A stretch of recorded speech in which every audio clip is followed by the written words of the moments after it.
Well, good afternoon, everybody. Coming to you live from Chicago, but certainly talking about what is happening in the Southeast. I'm Chip Brewster. Welcome to our Helping After Helene live stream. This is an event that we have really been working towards and honestly already getting underway throughout Nexstar Nation. I actually need to start with what exactly is Nexstar, because I know a lot of you out there are watching this on a local TV station website, and you may be saying, okay, I really am a fan of my Wood TV8 in Grand Rapids or my WSPA in Spartanburg, and going, I'm not quite sure what this Nexstar thing is. Well, like the country, every community is a part of a bigger community. So you may have your hometown, but it is part of a county or a state at that level. Well, that is how Nexstar is. We have stations across the country. In fact, I'm going to bring in a map just so you can see how many stations we have, where they're located in Nexstar. And if we start talking about the path of Helene, you can see which stations were actually impacted by that. Tampa, Florida, Panama City, Dothan, Columbus, and those in this area watching maybe even recognizing some of these stations as they pop up. And so this event, this effort, the recovery effort, it really is personal to those here at Nexstar Media Group, because it's not just about the reporting that's taking place. And that mission continues. It is about the people. It is about those in Nexstar who live in those communities and have friends and family that take part in everyday life. In fact, we may even have reporters, anchors, production members, managers in those areas that have been impacted by this. So we really do take this personal. For anybody that is watching this live stream, how can you help? I'm leading with that because it's what we're going to be talking about for the next hour. And one big way is through donations, both of time and of money. The American Red Cross, we have set up a very special, specific donation site. So if you are on a website, there's a link for you to click. If you are on YouTube, there's a link for you to click. If you're watching this in a place where you can't click a link, here's a QR code. I'm going to keep it in the bottom corner the whole time. And I said that we were already underway right here. It's refreshing every 30 seconds. There goes the update. $165,834. The current total that has been raised through this effort of our Nexstar stations and their websites and their on-air broadcasts, and that number is going to climb. You are going to help us do it over this next hour. And you know what, to lead the way, we're actually going to kick this number off quite a bit more right out of the gate here. I'm going to bring in two guests. First and foremost, sitting to my left is Joy with the American Red Cross. We will be talking to you here more in a second. But big screen, Mr. Gary Whiteman. He's our Executive Vice President of Communication and Chief Communications Officer, excuse me, Gary, for Nexstar Media Group. And we are starting the live stream, what has been called a telethon. No real tele involved, but nonetheless, with some big news. Please, it's all yours, sir. Thanks, Chip. You know, you've hit the nail on the head. Nexstar has always prided itself on its ability to be part of the communities where our businesses operate. And we have a number of employees who've been impacted by the storm in the same fashion that the other members of the community have been impacted by the storm and by Helene's aftermath. And so it's important to us to give back to the communities. That's always something we've done and something we've prided ourselves on. So today we are making a $25,000 donation from the Nexstar Media Charity Foundation to the American Red Cross, specifically designated for relief for victims of the storm, victims of Hurricane Helene. And we're really happy to be able to do that. And we're really happy, I think, from a corporate side, to be kind of pulling all our resources together and getting our television stations involved in doing this kind of fundraising, in providing a reach out to the community and giving the community a way to donate to this cause to help those who've been impacted by the storm. So we're very happy to be doing this, and I'll throw it back to you. I appreciate that. And I think important to note too, this number in the top corner that's been running doesn't include that 25,000. So that's just our viewers, our readers who have been making that number go up. But we can just kind of keep in mind throughout this, Nexstar throwing an extra 25K on top of that throughout this live stream. Absolutely. We're, like I said, happy to do it, happy to be able to contribute. Well, Gary, we appreciate you taking the time to lead the live stream that way. I'll let you go, but I'm going to bring Joy in full screen here to react to that. $25,000 that's probably a standard donation for the American Red Cross. That's an amazing donation, and we appreciate Nexstar's efforts, both the corporate donation and then your viewers.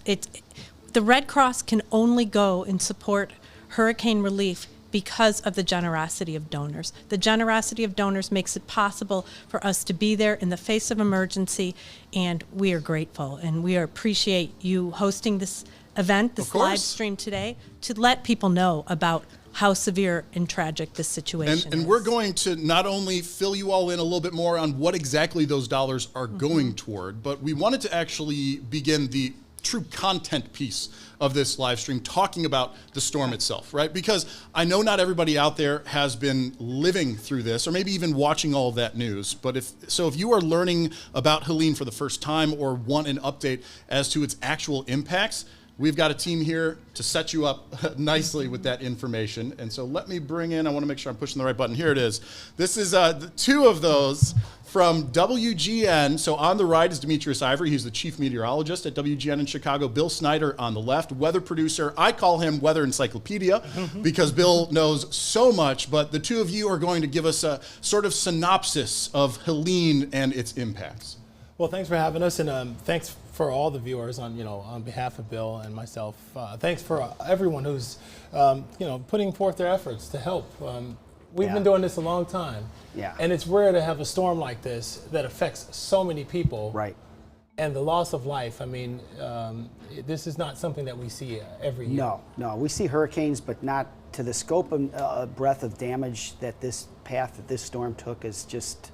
It's horrific. It really is. So let's talk about what we were looking at going into this season. First off, and Bill, you can help me through this one. Yeah. We want to show you what happened in terms of the forecast there for storms there. And if we can go to Max 1. I still have Max 2 loaded in. We do that. I still have Max 2 loaded into the router. They changed it on me. Even in Chicago, we do that all the time. Okay, I got it this time. Here we go. All right, so name storms. I'll start with this one here. Now, this is the NOAA forecast for 2024. 17 to 25, we're probably going to get there. Yeah, it's still a lot.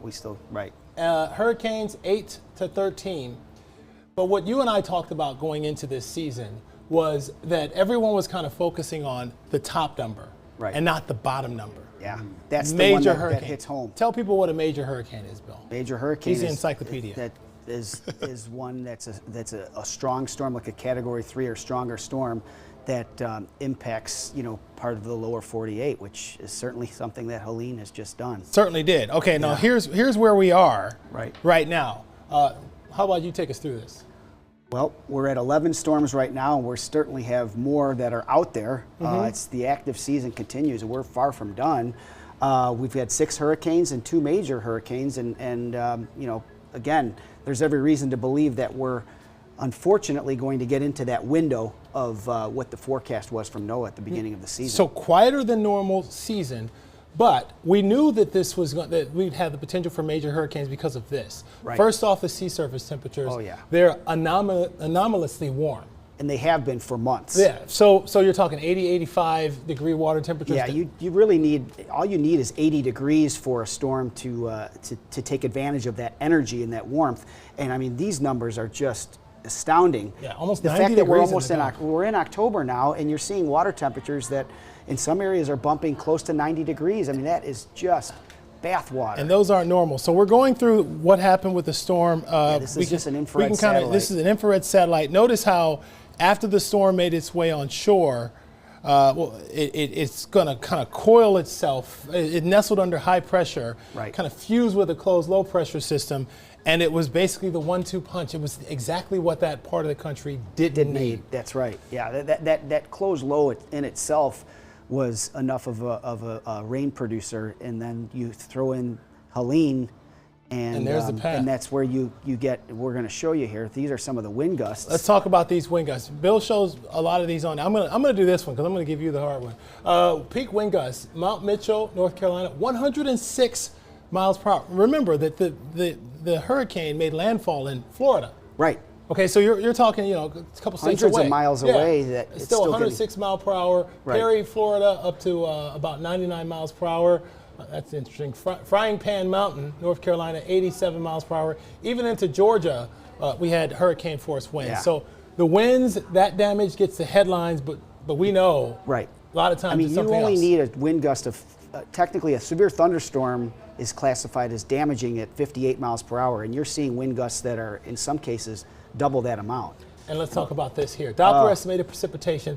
Look here. I mean, this is 12 plus inches of Doppler Yeah, estimated you see those rain. darker colors there. That just illustrates the amount of rainfall that fell from this storm. It's astounding So when you more- see these numbers here. More on that in a moment, but go ahead, Bill. You take this one. So, North Carolina has been getting all the headlines, and they certainly, with good reason, because when you see rainfall amounts such as this, we're talking rainfall in excess of 1.5 feet in many areas, and in some areas have seen 2 feet of rain. Right. And that's just, there's just no ground or part of the country that can absorb Right. that amount of rainfall. There's just nowhere. And we've talked about, a lot of people have discussed Asheville, North Carolina. Yeah. That's an area that gets about 4.5 inches of rain for the month of Yeah. September. They got almost 18 inches of rain. From one storm. So the rain ended up, the storm surge, the flooding, the rain and the flooding ended up taking center stage with this storm, And for a reason. which can happen, especially when you're talking about a storm being lifted over the Appalachians and the Smoky Mountains. Right. Let's talk about how much water fell on the country. This even surprises us. These numbers are just astounding. I mean, when you're talking 40 trillion gallons of rainfall is what fell for the storm as it moved over Florida, Georgia, and the Carolinas. 40 trillion. So if you were to ask, what does 40 trillion gallons of water translate to? That is 60 million Olympic-sized swimming pools. That is enough water to fill the Dallas Cowboys football stadium 51,000 times. I mean, that puts it all into Right. perspective, just how much water No community fell with this storm. No community in the world. And one No. more that jumped out to me, that it was enough water that fell just from this system, Chip, that it could have covered almost the entire state of Texas Right. with 1 inch of water. Yeah. That's a pretty large state. That's how Yes. much Yeah. that's how much rain we got there. So Absolutely. those folks it's washed away towns. It's obviously changed people's lives. Roads, people have lost their homes. so, Yeah, it's horrible. So thank you for being here. This storm is going to go down as probably one of our most costly storms Ever in history. And the It death may be- toll is just heartbreaking. And those numbers just keep on rising. The story obviously not even yet done being told for us to know Right. where it ranks and the kinds of impacts out there. But the recovery operations are ongoing, which is why that we have this live stream going on today. The need is there. The It need is, is there. yes. Bill Demetrius, I really appreciate you. Thank you so much for both of you taking the time to give us this synopsis. I'll let you get back because you got news here in like an hour that you need to prepare for. We So, appreciate it. Yeah, But no thank rush. you for what you're doing. I mean, this is wonderful. There's so many people out there that are in need of help, and the fact that we're able to aid in this is wonderful. So we've got a lot. There's a lot of good people out there. And show us what you got. We're here to lend a helping hand. So. There you go. Show us what you got. Thank you, Demetrius and Bill. I'll let you guys get going. And I do want to point out, actually, this number has risen by about $2,000 since we started this live stream, plus the $25 that's coming from Nexstar Corporate. So we are well on our way to having that funding to keep the Red Cross going specifically for this hurricane relief, which I do want to take a moment. Joy, you've been sitting here so nicely. Rebecca, we're coming to you after I ask Joy one question.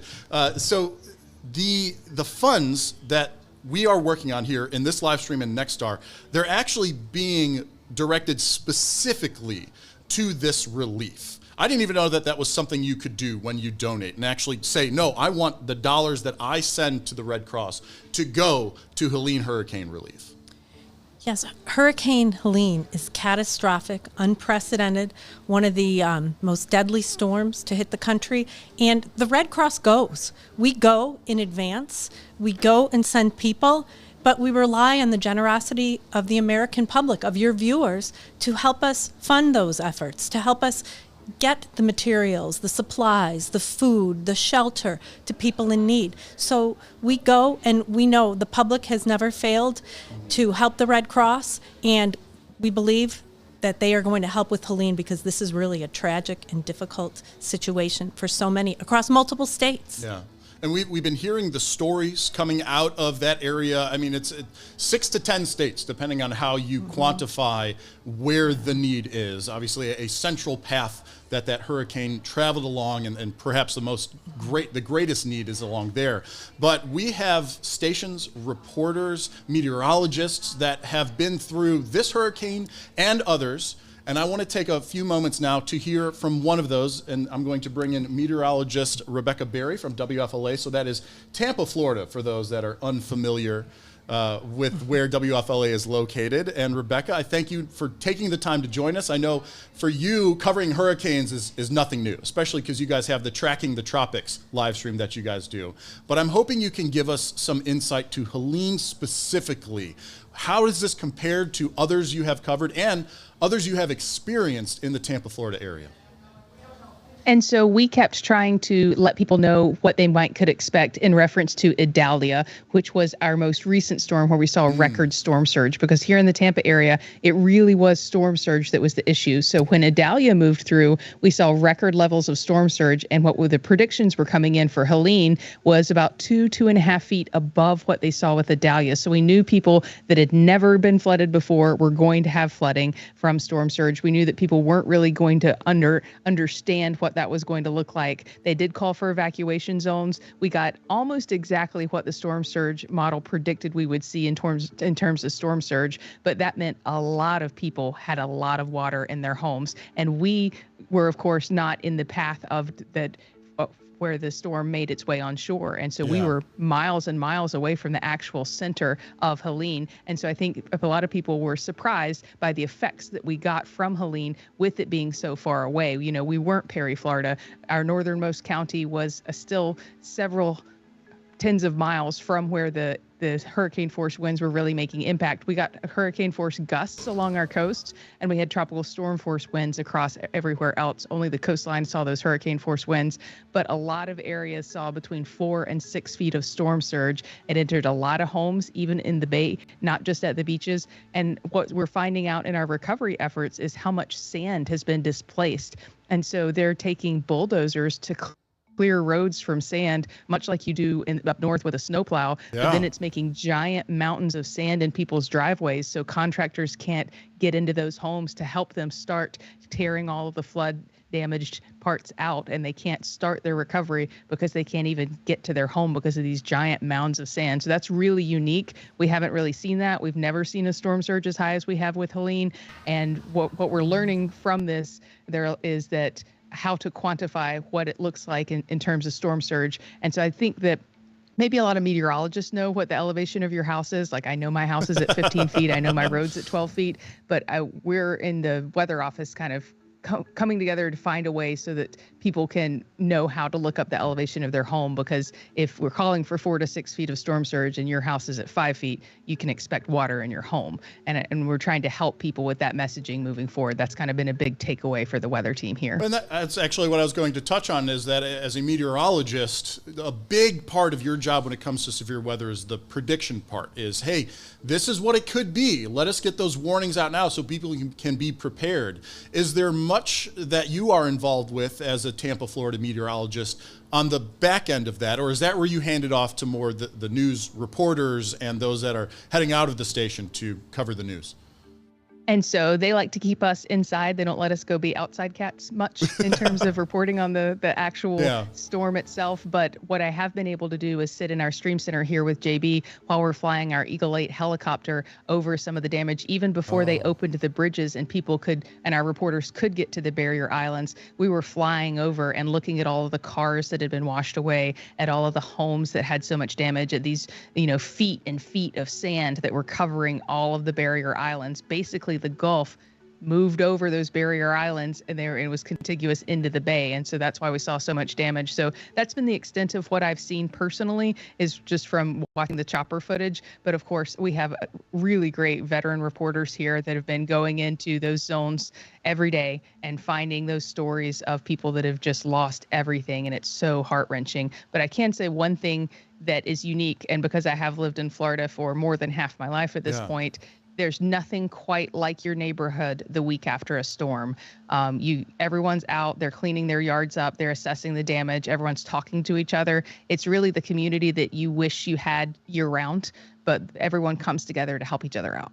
I love to hear that. I appreciate you taking the time to give us that perspective from Florida. I know we're going to hear from a colleague of yours a little bit later in the live stream. We can dig even deeper for those that missed the first part of this into Helene, its path, the what it left behind at this point. So any parting words from you before I let you go do your own television thing? Well, the Red Cross is really near and dear to my heart. My dad is a trained Red Cross volunteer. He trains to go and set up shelters and maintain those shelters during the worst of the worst. And they go where no one else can go. They go into those disaster zones and they give people what they need. They give them shelter, food. They get them their basic needs met when it's basically the worst day of their lives. Thank you. Thank you. All right. Well, Rebecca Berry, thank you so much for taking the time to join us here on this live stream as we talk about recovering from Helene and what those not in that area can do. So I'll let you go, Rebecca, and bring Joy back up. We'll have another guest, another Next Star anchor reporter from another part of the impact zone here. But before we get to her, I want to take some time to talk to Joy because you are with the American Red Cross, and we've been talking about donations. Obviously, the main reason that we're doing this particular live stream, and I want to point out again this number. It started about $165, so we're up $5,000 since this live stream began, which I'm going to go ahead and attribute to all of those watching out here at this point. What are some of those things that those donation dollars are going toward? Well, first, the Red Cross is 90% volunteers. People like Rebecca's father who leave their warm beds, who leave their homes, and we rely on the Weather Service and meteorologists like Rebecca to help us get some of those volunteers out into the communities in advance. We were watching Helene like Rebecca was and the other meteorologist, Demetrius, and all were in advance because we knew it was important we have people and supplies pre-positioned and in place for Helene. And because of the generosity of donors, we were able to do that. Right now on the ground, we have 1,300 volunteers like Rebecca's father with 200 more on the way across multiple states. They are providing food. They are providing water, medicines. You go out of your home, you've storm surge, you got to get out, you leave without your medications. You leave without your medical devices like walkers, canes, wheelchairs, those kinds of things. You just have to get out. But the Red Cross supplies that. We have counselors, disaster mental health counselors helping people. There are so many things that the Red Cross does in the face of an emergency, and it's because of Next Star and donors like that this can happen. What about actual dollars equaling stuff? I know that for me, when I'm thinking about donating funds, I really like to have, if I donate $25, this is about what it will go toward. I assume you have like a breakdown list kind of going through some of that. Absolutely. Yeah, let's lay that out there. Anyone that's interested in, all right, let's say I donate $5. What is that going to help with the American Red Cross? $5 will get you a Red Cross blanket for somebody in a shelter in need, to help them keep warm. People we're welcomed at shelters, and we're there. We still have about 69, 70 shelters open right now. We've had more than 25,000 shelter stays for people. Wow. Last night alone, about 2,700 people, and those numbers are going up too because, North Carolina, they're just getting to people and getting them back to shelters. Well, and talking about a blanket, depending on where you are, certainly the more north you go, we're going into fall. I'm sure in the mountainous regions, higher elevations, those can be some cold nights, even in shelters. So blankets are probably used by everybody staying in a shelter. Absolutely, the blankets are used. You mentioned $25. Yeah, I did. $25 is medications on average for someone who leaves without. You know what? Let me. I'm going to give a visual. This is a rough visual because we have the list. That's why I knew to ask about a list. But I want people to be able to see what all is involved with this. So let me get this thing pulled up real quick. Just a little bit of behind the scenes magic. Don't you worry yourself about what's happening here. And boom, there it is. Okay, so here's the list that we were just talking about. So you're saying $25. There it is. Average cost to replace those essential medications and access functional needs equipment. That was the cane as an example. Walker, supplies that someone may need. medical supplies. So that's important. We have, healthcare professionals who are in our shelters who can help you with medication should you need that, should you forget that. We have disaster mental health counselors in our shelters. We have volunteers. I love that Rebecca's father is a volunteer because that's so typical of what the Red Cross is about. Volunteers are the backbone of the Red Cross, and these are the people who left their homes to go help others. As a humanitarian organization, we need people like her father and many others. Well, and that's an interesting point to bring up as well. And for those that can't donate dollars, they can donate time. Yes. And it doesn't even have to be that you were a volunteer, an emergency services person. The Red Cross will train them to go into those areas. So I guess here's my question. Is there a need right now as well for people with this particular recovery? There's absolutely a need for people to become volunteers. And you don't need special skills to be a volunteer. We will train you. You can go to redcross.org/volunteer and fill out an application, and you'll be contacted by your local region where you live to be a volunteer. And then they'll help you with the training and the next steps to get on staff and maybe even possibly deploy to Hurricane Helene.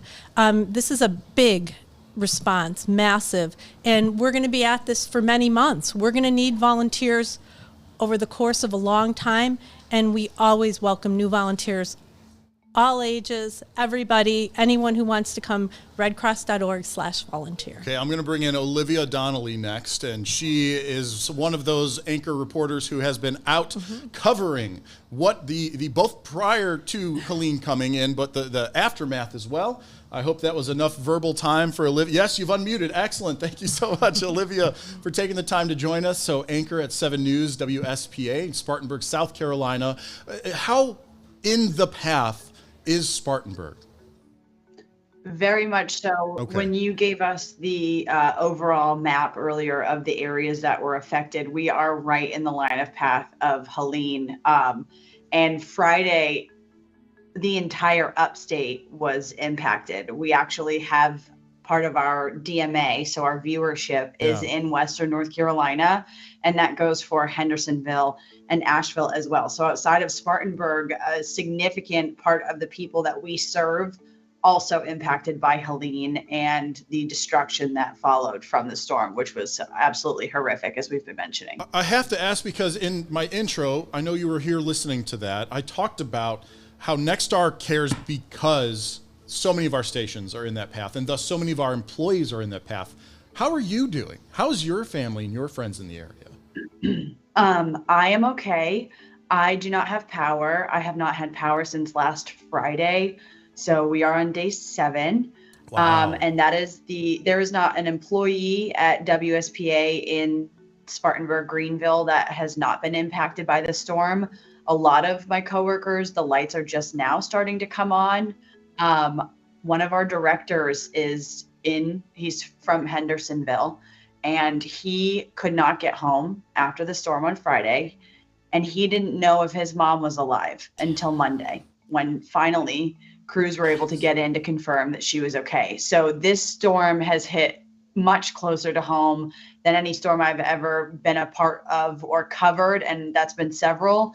But I am okay. And when you look at the extent of the damages, I am beyond grateful to just be without power, because so many have lost way more than just the lights being out. And I've been able to, thankfully, through Nexstar, through 7 News, we've been able to come to the station where we have showers. There's been hot food, coffee, lights, Wi-Fi. So they have been taking care of us. And I've been very grateful for that. Are you at all impressed with and I apologize to everyone out there that this is going to sound like hey, brag about Nexstar for a minute, but just because Olivia, you just heard her story, right? So this is me curious.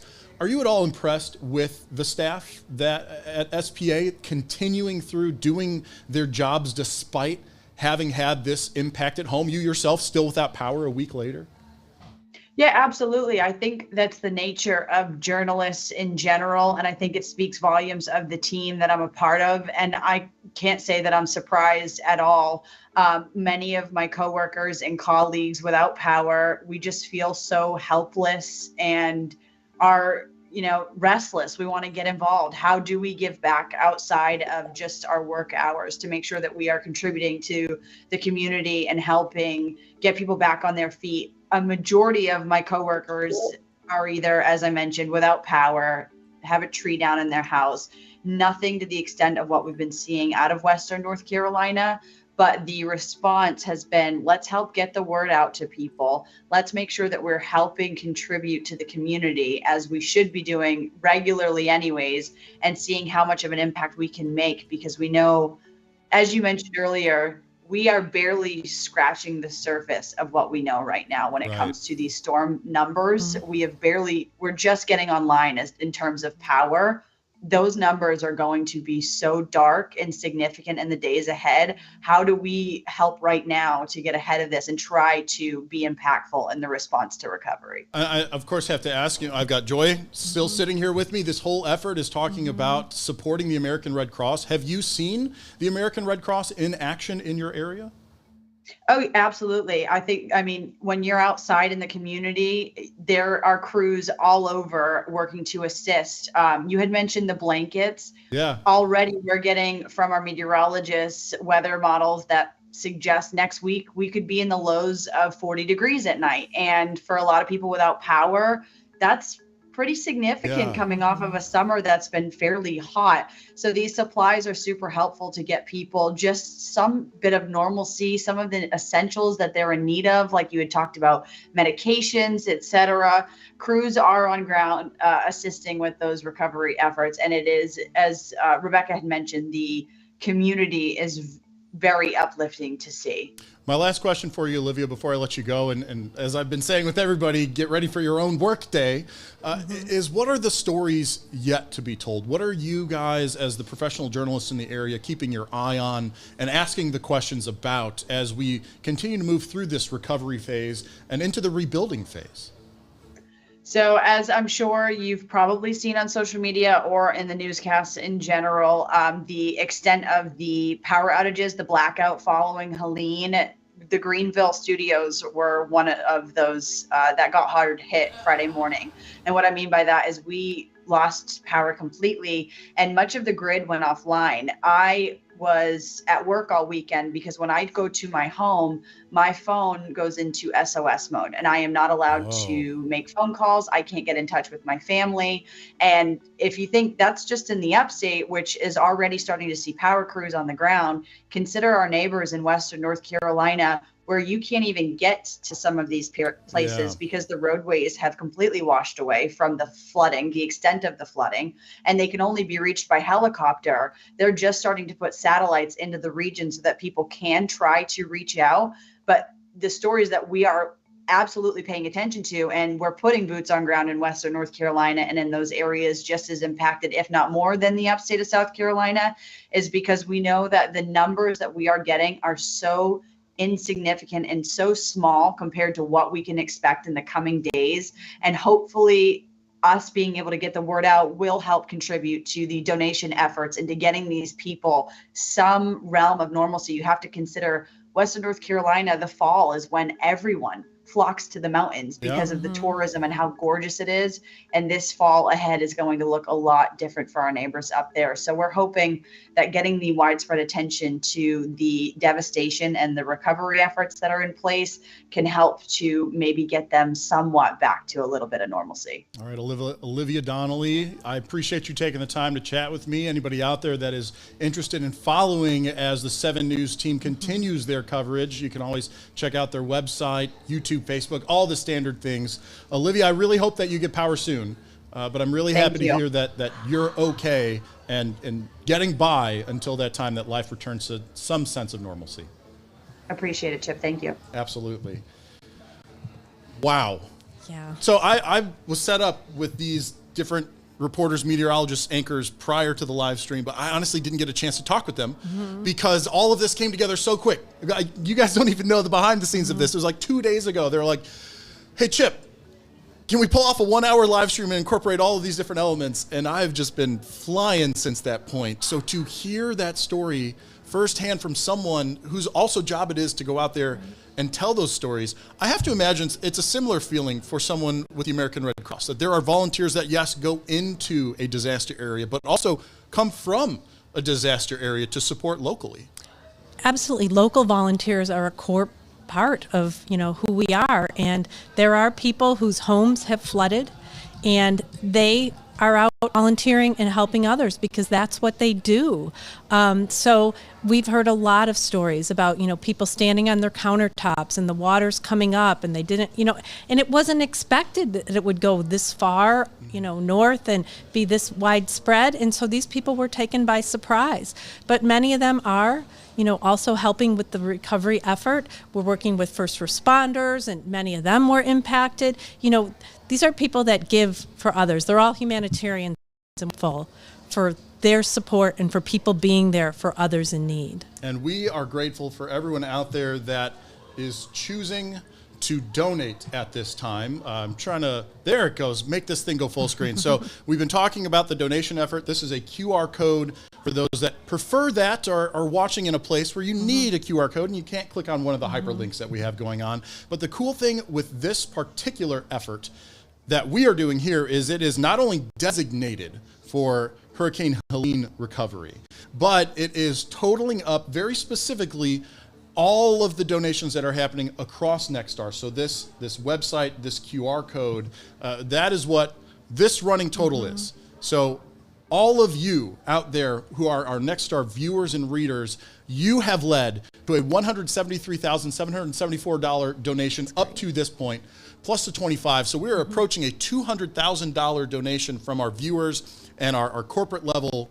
team to this effort. We talked a little bit ago about what those dollars go towards: $5 for a blanket, $8 for a comfort kit with hygiene items and a blanket, $842. That was at the bottom of the list. You know what? Let me just bring it back up real quick. That bottom of the list, I guess you can't see it until I push this button right there, $842, provides food and shelter for a family of 4 for 5 days, which, hearing from Olivia just then, that sounds like it is a huge need right now, just the shelter aspect of what's going on.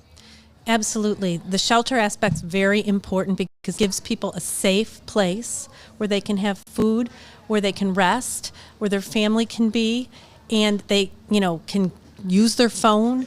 They can talk to others who are experiencing the same situation, talk to Red Cross volunteers. It's really that comfort and care aspect of, a safe place to go. And that's part of what the Red Cross does. I have to imagine, when we talk about the hierarchy of needs, food, water, clothing, shelter, that is what you all are really geared at getting to people in this moment. Absolutely. You have to handle the immediate needs first. We're also doing other things, like we have reunification efforts. If somebody has a loved one they haven't heard from, during this situation, they can go to redcross.org/Helene or call 1-800-RED-CROSS and let people know about that person. And we have caseworkers who will work with them on trying to reunify them with their loved one. That is a great message, because this live stream is going out to, I showed that map earlier, and I can bring it back up again in a little bit. I want to get to our next guest, who's a reporter literally on the ground right now, getting ready to show us what's happening around her. But for those that are watching this outside of the impact area, and you have someone that you haven't been in contact with, there's a potential resource there for you as well. Absolutely. Okay, so we have Ansley Daniel standing by. I'm going to bring her in now by pushing this button. There we go. Anchor at News Channel 11, ABC Tri-Cities, which is WJHL, Johnson City, Tennessee. Ansley, not only anchor, but in the field, I can see you. Where are you? What is happening right now behind you? Yeah, so actually, I'm going to flip the camera around so you can see what's in front of me. Oh, in front of you, This yeah. is Interstate 26 here in the Tri-Cities. As you can tell, there is a ton of debris. This interstate is totally washed out on down there. You can't really see it from here. We have been back there. We've been escorted back there, but I can't get back there just by myself right now. Sure. But just take a look at all of this debris. And 26 is like this all the way from this point in Northeast Tennessee up and through the Carolinas. Now, we are very, very close to the North Carolina border from where I'm standing. I'd say I'm about, a 30 to 45-minute drive on a good day. But this has absolutely rocked this little town in our viewing area. But unfortunately, this is not the only part of our viewing area. Yeah. A good portion of it, most of our major counties have been impacted by Helene. Ansley, I gotta say, so for anyone that's like, oh, that video picture is kind of meh, and like the audio is a little off every here and there, you're on your phone right now, so you have some kind of communications, but you're also fairly rural. Is this something that you could have accomplished even 2 days ago at this point? Potentially from this area, we are close enough to Johnson City, Okay. which is kind of the main hub. But it would have still been rough. And I would say right now things are probably difficult simply because everybody's being rerouted through this little town here. So a lot on their phone and trying to get around the interstate debacle that we're facing right now. Communication, like you said, has been tough. We have a lot of little areas that are completely cut off from the main part of their community, from the main part of the county. Some folks not even reachable besides an ATV or a four-wheel drive vehicle. Wow. Some of them in the beginning could only be accessible via Black Hawk helicopter. I'm sure, too, that not everybody has been able to reestablish connection, whether that be a physical connection, being able to exit wherever they are, their homes, get back to their homes, or even one by communication. So that's a story that Olivia brought up as well. I'm curious if you're experiencing the same thing in your area, that there are still unaccounted for people. Yes, absolutely. There are lots of folks that are unaccounted for. A lot of us know people who have been impacted by this storm, whether it be damage or they are currently looking for loved ones. So that's been really difficult to cover because obviously, we've lived in these communities. Personally, I've been here for 5 years now. So a lot of these folks that I cover and in these communities are my friends. And then to see them looking for loved ones has been difficult. But we do hope that as more cell towers are brought in and that as communication up, that those missing numbers will go down. However, we also know that on the other end, right now, the death toll is kind of low. And so we are concerned that that's going to rise. Yeah. So I've got 2 questions that I asked Olivia, but I definitely have to ask you these same 2 questions as well. You just mentioned it. You've been a resident there for a number of years. Were you impacted? How are you doing in the aftermath of Helene? So thankfully, I'm very fortunate where I live in Johnson City and where our main station is, where most of the folks at WJHL obviously saw the rain coming in. There was a few down trees, but we all, knock on wood, and very thankfully have had power throughout. We have all had water throughout this. We are being asked to conserve water now, but thankfully we have not water. Now, I know folks that are personally impacted in other counties. A friend of mine was actually doing swiftwater rescue here. He came back and everything in his house was gone. He had 8.5 feet of water in his house. I've got another friend that lives in the county without water. She doesn't, she's got kids. And so that's really difficult. And then there are, countless other folks at the station that place, or still looking for, loved ones of loved ones. So a lot of us have been touched or, know folks personally impacted by this storm. And then that other question I wanted to ask, I've got Joy sitting next to me, one of the national spokespeople for the American Red Cross, is have you seen the American Red Cross in action within your viewing area? Yes, I have. Now, I have not seen them here in Irwin where I'm currently at, but I do know that they are here via video. And my colleagues that have been out here, I did see some of them yesterday at Elizabethton High School in Carter County. That's one of the neighboring counties here, and of course in our viewing area. We do know that they're there. We saw them yesterday. They met with the government. They were coordinating efforts there. I know they're on the ground in other counties as well, but yesterday they were coordinating the shelter there. They were coordinating meals, not only for the folks in the shelter, but also the volunteers in and around the high school. That was kind of the, the main operation area. So they were starting to, do some coordination for the volunteers and the folks impacted. And I think that you did mention earlier, I was able to listen in just a teeny bit. Yeah. A lot of those folks are local, and they also have been impacted by this in various ways. Maybe they're without power, maybe they're without water, but yet they are still out here giving back and signing up for these shifts to be able to help their community, which is really incredible. Amazing. Well, Ansley Daniel, who's literally checking in with us from being on the job and reporting, I'm going to let you get back to your story of the day. I hope anyone out there that is interested in continuing to watch your coverage checks out News Channel 11. You don't have to be local, everybody. That's why the internet exists. If you want to get the local story, go to the local website. Ansley, thanks so much. Thank you. There it was. I was going to say, I'm going to assume she said thank you because we've had that delay going on there. Hearing stories on this live stream, wherever you're watching, but I just mentioned it. Nexstar as a company has stations all across the country. In fact, this is a great time to go ahead and bring that map back in. Let me bring that map back in. Here you go. If you didn't know, Nexstar owns and operates 200 different TV stations, 116 U.S. markets. And so hopefully we are catching every single one of these right now where people are watching and letting you guys know that there is a way for you to help. I've noticed that my cool little live contribution bug is not updating, but that's okay because I have the website right here so I can do a live check-in.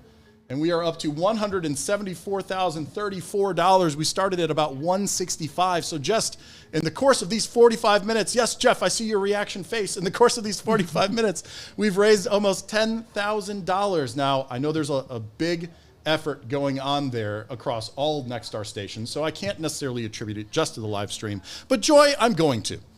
Okay. Because we're here and we're putting this on and getting the message out as best we can across all of these different areas in the United States there. And my little thing started updating again. I want to take a moment, Joy, before we bring in our last on-the-ground guest, who is the chief meteorologist out of Tampa at WFLA, just to ask you a bit more about the recovery effort as seen by the Red Cross. And here I have the photo slideshow, the other one, and then the video to talk about.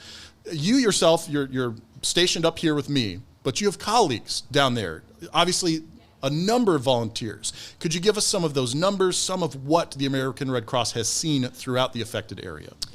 We have a lot of colleagues. As I said, we've got about 1,300 on the ground now, volunteers. We sent about 40 some from the Chicagoland, Illinois area, and that repeated itself through states all across the union. Everyone wants to help. We've also got a lot of local volunteers, as we've talked about, and what they're doing. They're driving emergency response vehicles into communities where they can't get out and giving them food and water and supplies. We've got 137 of these emergency response vehicles on the ground. I see you've got the video up of one of them. You basically called for it. You're a pro, Joey. Yeah, that one, those are actually local people from Chicago that I know in that video. That gentleman is one of our great volunteers who also responds to house fires, but goes into disasters and helps people. We're there providing assistance to people where it's needed and when it's needed. It's the Red Cross works with community organizations. We're in every community that we can be. We work with county officials, state officials, other organizations, other nonprofits to get people what they need. That's an effort that was taking place in Florida. I believe maybe it was Cedar Key. There was so much that's been going on in this disaster, and it's very widespread, and we have people all across the impacted states, hundreds of miles. I'm going to take a moment to do one thing that I've kind of been waiting just to see what happens here. So not only are we live streaming across Nexstar station websites, as well as Facebook pages, by the way. KXAN in Austin helped me out with that. Thank you, Kate. Mm-hmm. But also 11 different YouTube channels. So we have, I believe, 5 or 6 from the impacted area and then 5 or 6 of our largest just to try and get that reach going out there. And I've actually had this neat function enabled where I can see comments as they come in. And there are a couple of comments that I certainly want to bring in just to note. So Photos by Meta noting that their house, why did you go away? Come back. Their house in Boone was totally destroyed by a landslide. And so we have people who are watching this live stream in impacted areas at the moment. There was another one I saw.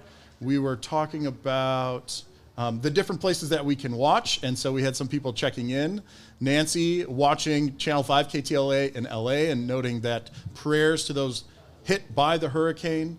And Nancy, a lot of positive comments in this live stream on KTLA's YouTube channel. So we appreciate her and others jumping in to leave some comments. I hope also anyone watching is clicking some of those links, maybe using this QR code to go and add to that growing number of donations that you, our Next Star viewers and readers, are able to contribute at this point. So that's the big one, but I keep it in the bottom part of the screen, and it's this number right here. That website, those contributions are updating that number, 174,684, where we're at now, started about 165 50 minutes ago. And we want that to keep going even after this live stream is over. Now, I have a lot of video of some of that impact, but before I bring that video in, I would like to bring in our last on-air guest, and that is Chief Meteorologist. I feel like I need a drum roll, Jeff, to bring in a Chief Meteorologist here. But I appreciate you taking the time. Jeff, yes, that happened. I'm using, for some behind the scenes, I'm also the tech person, and I'm using the exact same, it's called a source, to bring Jeff in as I brought Gary in. And while I changed the name, I forgot to change the source. So now, boop, boop, boop, boop, click, and boom, there's Jeff. Hi, Jeff. Hey, how you doing? I'm doing all right. So we talked to WGN meteorologists who gave us a nice synopsis of the storm itself. We had Rebecca on earlier talking about what it's like to be a meteorologist in a hurricane area. I mentioned tracking the tropics, a lot of the stuff that you guys do. I was hoping, though, to get a sort of comparison just based on your own knowledge and experience. So no worries about being perfectly accurate by the books, but just your opinion. How has Helene been as far as an impact goes in the Tampa area, in the Florida area, and even all along its path? I was just saying to Rebecca that in my career, I think this may be the most impactful of all hurricanes that I've ever seen.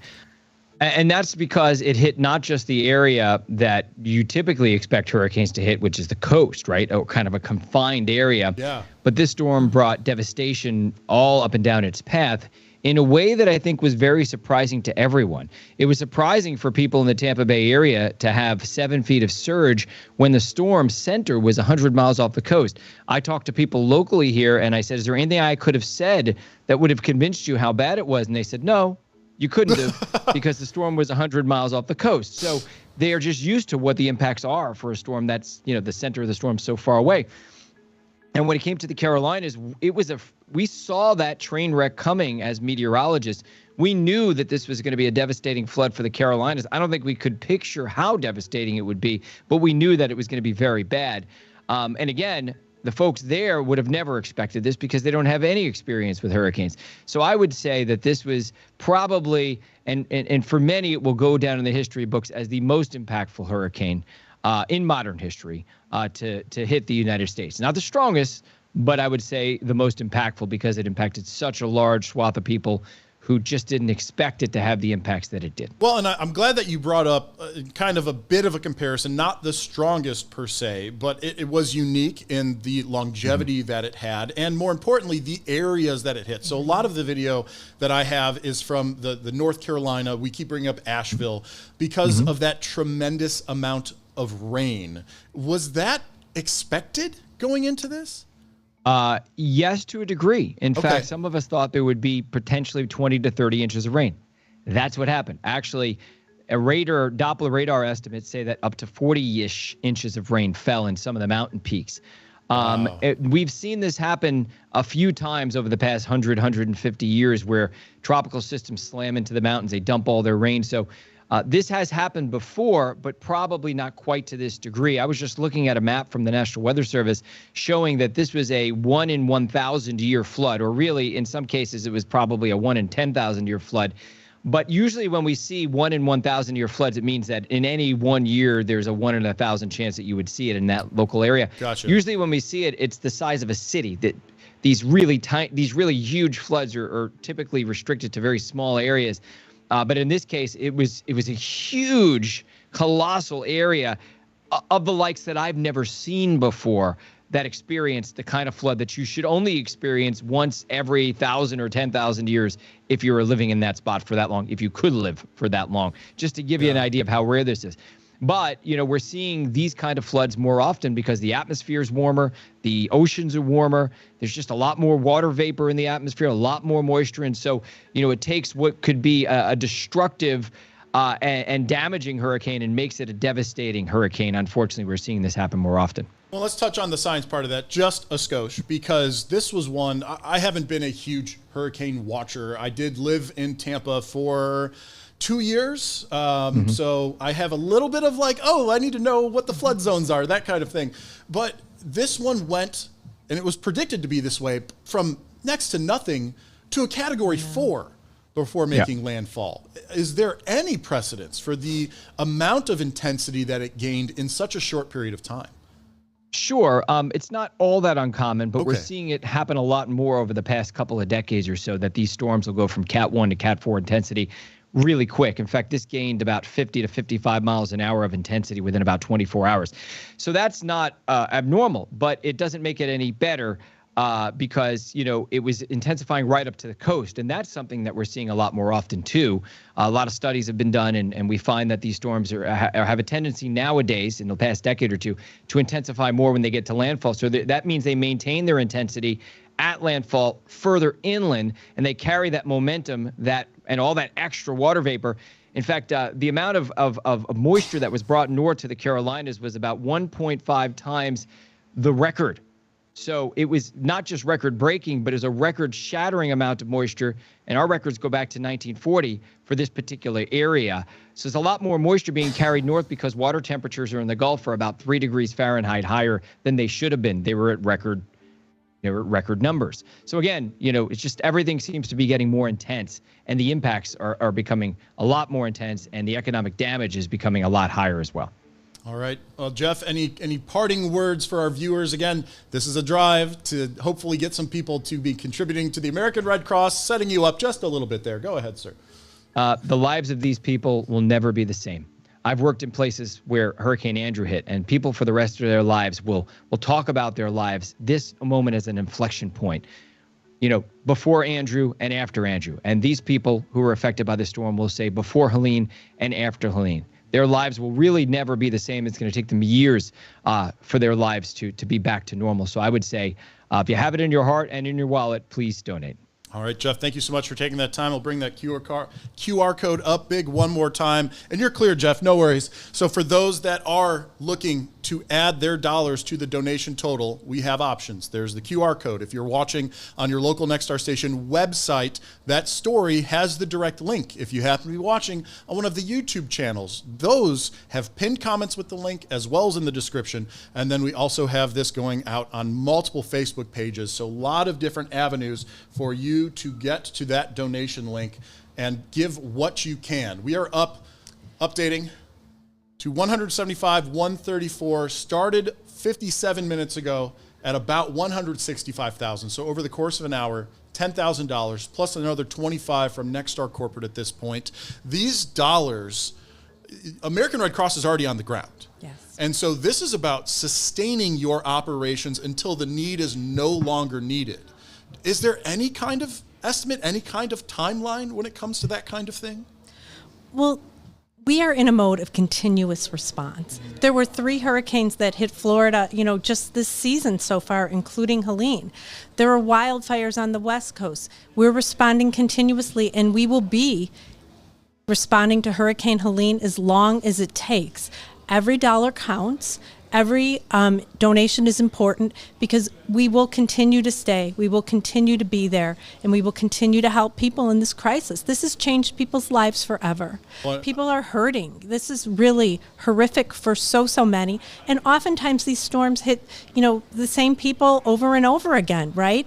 The climate crisis has caused so many more intense storms. Yeah. As Demetrius and all have said, you know, the water of the Gulf is very warm, and that sparks more storms and makes it, you know, difficult for people to recover again and again. I deployed to Ian, you know, just 2 years ago, and saw so many homes that were leveled and devastated, and people who, you know, had retired. This was their life savings. Yeah. And, you know, it's hitting oftentimes many of the same people over and over again, many of the same communities, and we are in the communities. We're there to help people, and we're proud, so proud of the volunteers who go and help, and we'll be there as long as we're needed. And for those that haven't been seeing the video, I've been putting some up here.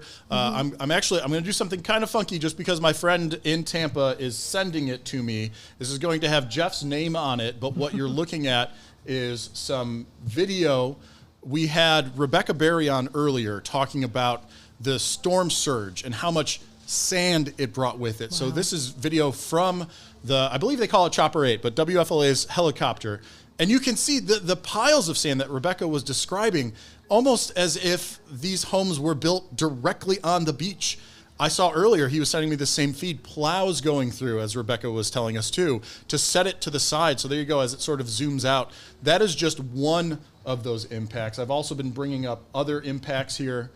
So this rural mountain communities, we've been talking about this, and the amount of rain, 40 trillion gallons total that Helene dropped.